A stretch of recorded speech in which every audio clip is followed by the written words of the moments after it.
ये 7 बातें अपने करीबियों को भी नहीं बतानी चाहिए। एक गांव में भोलू नाम का एक जवान लड़का रहता था। जैसा उसका नाम था वैसा ही उसका स्वभाव भी था, बिल्कुल मासूम। वह ज्यादा बुरा नहीं मानता था। जैसे उसके परिवार वाले और दूसरे लोग उससे बात करते वह वैसा ही करता, और वह जो भी सोचता बिना सोचे समझे और समझकर वह लोगों के सामने बोलता। गलतियों के घर की आर्थिक स्थिति उसके पिता के लिए बहुत अच्छी थी। खेती के लिए पर्याप्त जमीन थी जिसमें अच्छी फसल होती थी। भोलू के माता पिता, वह बहुत दयालु स्वभाव का व्यक्ति था, लेकिन लोग उसके दयालु स्वभाव का गलत फायदा उठाता था। गांव के लोग अक्सर अपनी मजबूरी बताते थे, उनसे अनाज और पैसे उधार मांगते थे, लेकिन लौटते समय झिझकते थे और तरह तरह के बहाने बनाते थे। भोलू के माता पिता उसके शांत और दयालु स्वभाव के कारण लोगों ने अपना कर्ज वापस पाने के लिए दबाव नहीं डाला। इस तरह दोस्तों, रिश्तेदारों और गांव वालों का बहुत सारा पैसा कर्ज के रूप में फंस गया था। बावजूद इसके अब भी अगर उनके पास कोई होता तो कोई ना कोई अपनी मजबूरी बता देता था और वापस ले लेता था। रोना इसलिए उसने पैसे उधार देकर उसकी मदद की थी, शायद उसके माता पिता के कारण भोलू का स्वभाव इतना भोला था। इसी बीच भोलू के माता पिता ने बड़ी धूमधाम से भोलू से उसकी शादी कर दी, लेकिन भोलू की पत्नी स्वभाव से थोड़ी तेज थी और नखरे करती थी, इसलिए वह अपने हिसाब से खर्च करती थी। इच्छा और अपनी बातों से वे परिवार के सदस्यों को नियंत्रण में रखते हैं, लेकिन भोलू अपनी पत्नी से बहुत प्यार करता था। उसकी हर इच्छा पूरी करता है और वह उसके साथ सभी बातें साझा करता है। इसी तरह कुछ साल बीत गए, लेकिन एक दिन अचानक भोलू के पिता की तबीयत खराब हो। उसे गांव के डॉक्टर के पास ले जाया गया, लेकिन गांव के डॉक्टर के पास उसकी बीमारी का पता नहीं चल सका। फिर उसे शहर के बड़े डॉक्टर के पास ले जाया गया, जहां उन्हें पता चला कि भोलू के पिता के शरीर में कैंसर शुरू हो गया है। डॉक्टर ने भोलू की मां से कहा, इस बीमारी का कोई इलाज नहीं है।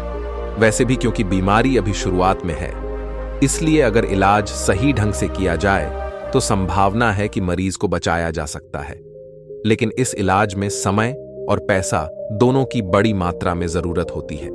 भोलू और उसके पिता को डॉक्टर के पास छोड़कर उसकी मां पैसों का इंतजाम करने के लिए गांव वापस आती है और उन सभी लोगों के घर जाती है जिनको उसने पैसे उधार दिए थे। उनमें से कुछ लोग पैसे वापस कर देते हैं, लेकिन ज्यादातर लोग बहाने बनाकर चले जाते हैं।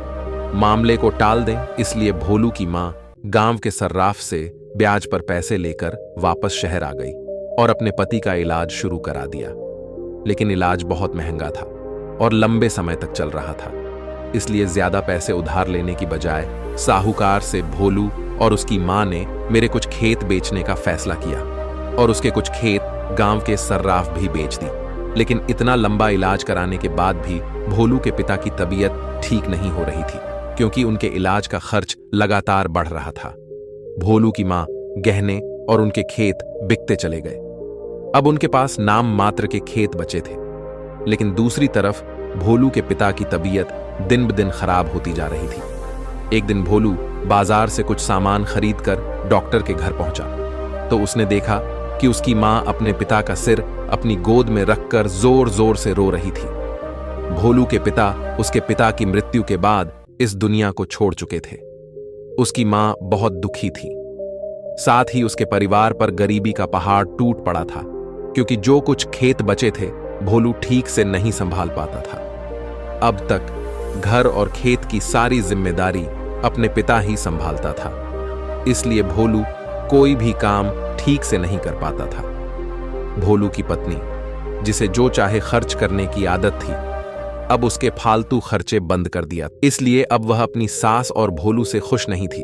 घर में हर रोज छोटी छोटी बातों पर झगड़ा होता था, लेकिन भोलू और उसकी मां चुपचाप उसकी बातें सुनते रहते थे। भोलू अपने सरल मूड के कारण अपनी सारी कमजोरियां, अतीत की गलतियां और उसके बारे में सारी बकवास अपनी पत्नी को बता देती थी। बाद में पत्नी उसकी मूर्खता के बारे में बात करती थी, ताने मारती थी और कई बार तो अपने माता पिता के सामने भी उसका अपमान करती थी।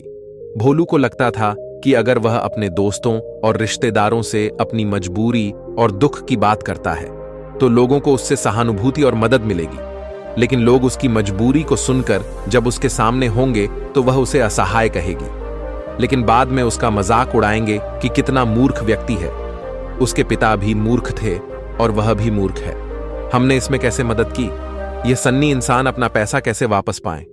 इसी तरह उसके पीठ पीछे लोग उसके बारे में तरह तरह की बातें करते थे और उसका मजाक उड़ाते थे। भोलू और उसकी मां के सामने लोग उसे अच्छी सलाह देते थे, लेकिन हकीकत में कोई भी उसकी मदद के लिए आगे नहीं आता था। किसी दिन अचानक रात में भोलू की मां के सीने में दर्द होने लगा और वह भी भगवान को प्यारी हो गई। इस घटना के बाद से भोलू बहुत दुखी और परेशान रहने लगा। वह पहले से ही काम ठीक से नहीं कर पाता था, लेकिन उसकी मां के चले जाने के बाद अब वह उदास रहता था। और इस पर घर में उसकी पत्नी उसे दिन भर ताने देती थी और पड़ोसियों से उसके बारे में डींगे हाँकती थी। वह कहती थी जैसे उसके माता पिता निकम्मे और डरपोक थे। ये वैसा ही है। जब भोलू को पड़ोसियों ने बताया तो उसे किए गए बुरे काम के बारे में पता चला। अपनी पत्नी द्वारा इसलिए उसे बहुत गुस्सा आता है और गुस्से में वह अपने पड़ोसियों से भी अपनी पत्नी की बुराई करता था। अपने पड़ोसी की इसी आदत के कारण आपके सामने भोलू और उसकी पत्नी का मजाक उड़ाना और दोनों एक दूसरे से चुगली करना, जिसके कारण भोलू और उसकी पत्नी के बीच झगड़े होने लगे। एक दिन झगड़े के दौरान उसकी पत्नी घर छोड़कर मायके चली गई और धमकी दी गई कि अब वह कभी वापस नहीं आएगी। पत्नी के चले जाने के बाद भोलू और भी अकेला हो गया और दिन भर दुखी होकर कभी कभी अपनी किस्मत को कोसता रहता था। उसे विचार आता है कि अब मैं आत्महत्या कर लेता हूं, लेकिन फिर भी उसने कुछ सोचना बंद कर दिया होगा। हाल तक जो लोग अपना दोस्त, रिश्तेदार और पड़ोसी बताकर मीठी मीठी बातें करते हैं और उसके पिता से मदद मांगते हैं, वही लोग आज भोलू का मजाक उड़ाते हैं और फिर पागल कहते हैं। दुखी और पूरी तरह से टूट गए हैं। अंदर से भोलू किसी तरह अपना जीवन व्यतीत कर रहा था, लेकिन एक दिन भोलू के गांव में एक बहुत प्रसिद्ध महात्मा आते हैं। जब भोलू को उस महात्मा के बारे में पता चलता है तो वह सीधे उनके पास आता है और उनके चरणों में गिर जाता है और रोने लगता है। महात्मा भोलू को उठा लेते हैं और उससे इस अपार दुख का कारण पूछते हैं। तो भोलू अपने परिवार की पूरी कहानी महात्मा जी को बताता है। भोलू की पूरी बात ध्यान से सुनने के बाद महात्मा उससे कहते हैं कि तुम्हारे परिवार की इस स्थिति का कारण कोई और नहीं बल्कि तुम्हारा और तुम्हारा है। माता पिता को सरल होना चाहिए और परिवार की वो बातें दूसरों को बतानी चाहिए जो बातें कभी किसी से साझा नहीं करनी चाहिए। आपके सीधे स्वभाव का इलाज है लोगों द्वारा दिए गए ताने, और आप इस हालत में ऐसा कर भी चुके हैं। लेकिन आज मैं आपके साथ 7 बातें बताऊंगा जिसके बारे में आपको किसी से बात नहीं करनी चाहिए। भोलू पूरे ध्यान से महात्मा जी की बातें सुन रहा था। महात्मा जी ने पहली बात कहनी शुरू की। जो आप किसी को नहीं बताते हैं वह है, ज्यादातर लोगों के जीवन में आपका दुख और मजबूरी होती है। छोटे छोटे दुख और मजबूरी जिसे वे ढिंढोरा पीटने लगते हैं, लेकिन दूसरों को अपना दुख और मजबूरी बताने से क्या हम उस दर्द से छुटकारा पा लेते हैं? बिल्कुल नहीं, बल्कि ऐसा करने से लोगों की नजरों में एक असहाय और कमजोर इंसान साबित होते हैं। ज्यादातर लोग बिल्कुल भी मदद नहीं करते हैं, लेकिन हमारी पीठ पीछे हमारी मदद करते हैं। वो इस मजबूरी का मजाक जरूर उड़ाते हैं। जरा सोचिए, अपनी मजबूरी दूसरों को बताने का कारण क्या हो सकता है? या तो अपनी मजबूरी बताकर सामने वाले की सहानुभूति हासिल करना चाहते हैं, या फिर वह किसी तरह की आर्थिक मदद चाहते हैं। लेकिन अगर किसी ने आपकी मदद भी की, फिर बदले में आपसे ज्यादा मदद की उम्मीद करेगा। अगर आप उसकी मदद नहीं कर पाए तो वह आपको अपना दुश्मन समझने लगेगा, और अगर आपने गलती से भी अपने दुश्मन को अपनी मजबूरियां बता दी तो यह आपकी मजबूरी के कारण गलत फायदा भी उठा सकता है, क्योंकि वे समझ जाएंगे कि इस समय आप कमजोर और असहाय हैं और आपसे बदला लेने का यही सही समय है।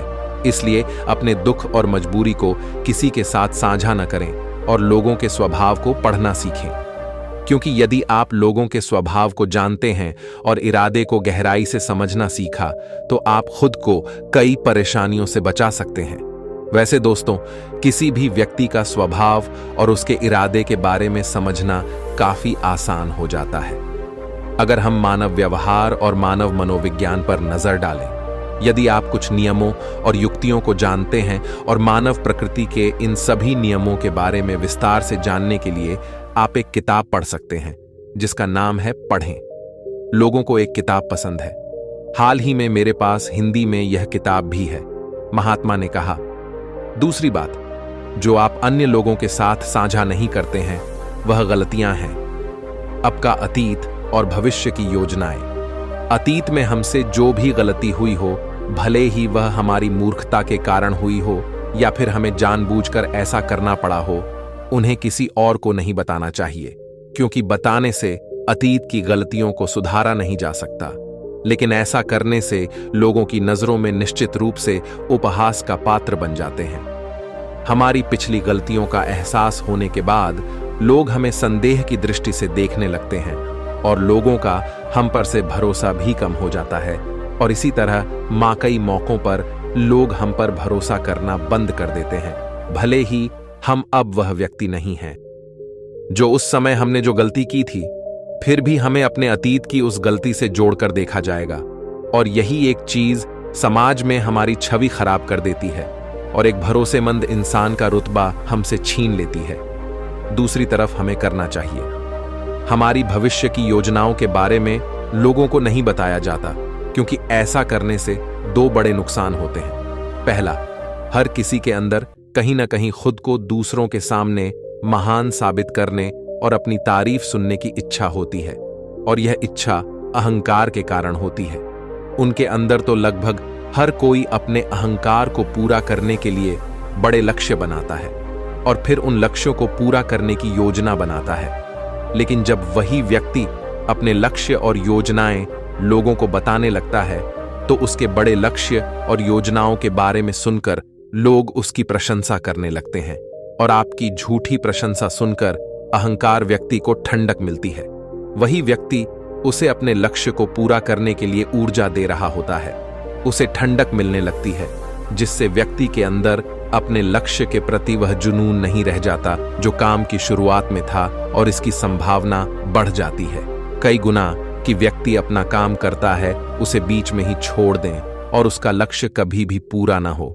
इसलिए हमेशा काम पूरा होने के बाद लोगों को उसके बारे में बताना चाहिए, और वैसे भी उन लोगों को अपनी योजनाओं के बारे में बताने का कोई मतलब नहीं है, जो कि है ही नहीं। हमारी योजना का हिस्सा है समय से पहले अपनी योजनाओं के बारे में बताना। एक दूसरा नुकसान यह भी है कि लोग इसे पूरा नहीं होने देंगे, क्योंकि कोई भी नहीं चाहता कि दूसरा व्यक्ति उससे आगे निकल जाए। इसलिए जब लोग आपका लक्ष्य देखेंगे तो उन्हें अधिक योजनाओं के बारे में पता चलेगा। तुम्हें वापस खींचने की कोशिश करो, यहां तक कि वे लोग भी जो अब तक आपकी मदद कर रहे थे, आपके दोस्त और रिश्तेदार भी पीछे हट जाएंगे। और यदि आपके शुभचिंतकों को आपकी योजनाओं के बारे में पता चल गया, तो वे निश्चित रूप से आपकी योजना को सफल बनाने की पूरी कोशिश करेंगे। इसलिए आपकी पिछली और भविष्य की योजनाओं की गलतियां हमेशा गुप्त रखनी चाहिए। महात्मा ने तीसरी बात कही है कि आप किसी को मत बताना, वह है आपके घर की बातें। हमारे घर में हमारे माता पिता, बच्चे, सास बहू या पति पत्नी के बीच कौन सी बातें होती हैं, जो हो रहा है वो हमें किसी को नहीं बताना चाहिए, क्योंकि अक्सर घर में छोटी मोटी बहस होती रहती है। लड़ाई के बाद गुस्से में हम अपने परिवार के बारे में दूसरों को बुरा भला कहना शुरू कर देते हैं, लेकिन उस समय यह भूल जाते हैं कि जो व्यक्ति हमारी बातें सुन रहा होता है, वह भविष्य में हमारी इन बातों के कारण हमें नीचा दिखा सकता है। लोगों के सामने हम नाराज हो सकते हैं, और वैसे भी जब हम लोगों के सामने अपने घर के बारे में बात करने लगते हैं, तो हमारे घरेलू मामलों में दखल देने वाले लोगों को मौका मिल जाता है, और जरूरत पड़ने पर वह इस घरेलू झगड़े का फायदा उठा सकते हैं। इसके अलावा जब परिवार के सदस्यों को पता चलता है वह परिवार का सदस्य है, तो उसे इस बात का बहुत बुरा लगता है। घर में सास बहू और पति पत्नी के बीच ज्यादा झगड़े होने लगते हैं। ज्यादातर झगड़े सिर्फ इसलिए होते हैं क्योंकि दोस्त, रिश्तेदार और पड़ोसी एक दूसरे की बुराई करते हैं। इसलिए अगर हम अपने परिवार के सदस्यों की प्रशंसा नहीं कर सकते, इसलिए किसी और से हमें उनकी आलोचना भी नहीं करनी चाहिए। महात्मा ने आगे चौथी बात कही कि आप किसी को मत बताएं। वह है आपकी कमजोरियां और आपकी ताकत। पहली बात यह है कि ज्यादातर लोग अपनी कमजोरी के बारे में नहीं जानते हैं और शक्ति, और अगर आप अपनी कमजोरी और ताकत के बारे में जानते हैं तो आप सच में बहुत बुद्धिमान व्यक्ति हैं, लेकिन दूसरों के सामने अपनी कमजोरी और ताकत के बारे में नहीं बताते हैं। इसके दो बड़े कारण हैं। पहला, कि अगर आपके दुश्मनों को आपकी सबसे बड़ी ताकत के बारे में पता चल गया तो अब ऐसा होगा, आपकी सबसे बड़ी ताकत यही नहीं है, क्योंकि आपका दुश्मन आपकी उस ताकत का किसी न किसी तरह से तोड़ निकाल ही लेगा। और अगर आपकी सबसे बड़ी कमजोरी लोगों के सामने आ जाएगी तो लोग अपनी बात मनवाने के लिए आपकी उस कमजोरी पर हमला कर देंगे और आप मजबूर हो जाएंगे। हमेशा दबाना पड़ेगा और सामने वाले को मानना ही पड़ेगा। इसीलिए अपनी कमजोरी किसी को नहीं बतानी चाहिए, यहां तक कि पति को अपनी पत्नी से और पत्नी को अपने पति से, क्योंकि जरूरत पड़ने पर अपनी बात मनवाने के लिए एक दूसरे की कमजोरियों का फायदा उठा सकते हैं। और अगर पति की कमजोरी पत्नी जानती है, इसलिए पति को हमेशा दबा कर रहना होगा। और ठीक इसके विपरीत महात्मा ने आगे पांचवी बात कही कि आपको अपनी आय और अपनी संपत्ति के बारे में दूसरों को नहीं बताना चाहिए। आपको अपनी आय के बारे में किसी को नहीं बताना चाहिए। कारण क्या हो सकता है? तो दो बड़े कारण हैं। पहला, अगर हमारी आय कम है और लोगों को इसके बारे में पता चल गया ताकि जरूरत पड़ने पर कभी भी हमारी आर्थिक मदद न करें और हमसे दूर भागें, क्योंकि समाज में किसी गरीब व्यक्ति की आर्थिक मदद करने से हर कोई वे इस बात से डरते हैं कि उनकी आय इतनी कम है कि वह पैसे कैसे लौट आएंगे। और हमारी आय के बारे में जानकर लोग हमारी स्थिति का अनुमान लगाते हैं और फिर हमें सम्मान भी देते हैं। और यदि आय बहुत कम है तो वे हमारा मजाक उड़ाते हैं। लेकिन पर दूसरी तरफ, अगर आपकी आमदनी ज्यादा है और लोगों को इसके बारे में पता है तो छोटी सी जरूरत भी आ जाएगी आपसे आर्थिक मदद मांगने के लिए। और यदि किसी कारण से आपने उनकी मदद नहीं की तो वे सोचेंगे कि यह व्यक्ति हमारी मदद कर सकता है, लेकिन उसने जानबूझकर मदद नहीं की। तो इस तरह से आपकी आय अधिक होगी, आपके दोस्तों के साथ और रिश्तेदारों के साथ आपकी कलह होगी और झगड़े का कारण बनेगा। इसीलिए यदि आय कम है तो लोग उसका मजाक उड़ाएंगे, और यदि अधिक है तो हर कोई आपसे मदद मांगेगा। इसलिए अपने पैसे के बारे में बात न करना ही बुद्धिमानी है। और शास्त्रों में तो यहां तक कहा गया है कि पति को अपनी कमाई के बारे में कभी भी पूरी तरह से अपनी पत्नी को न बताएं, क्योंकि अगर पत्नी को ज्यादा कमाई के बारे में पता चल गया तो वह अपनी कमाई को अपने हिसाब से चलाने की कोशिश करेगी और उस पर अपना हक जताएगी। उसका पैसा जरूरत से ज्यादा और पति के सभी खर्चों पर रोक लगाने की कोशिश करेगी। महात्मा ने भोलू से आगे कहा, छठी बातें जो तुम्हें लोगों को नहीं बतानी चाहिए वो है आपके अपमान के बारे में। अगर किसी कारण से आपको कहीं अपमानित होना पड़ा तो इसके बारे में कभी भी किसी बात पर चर्चा न करें।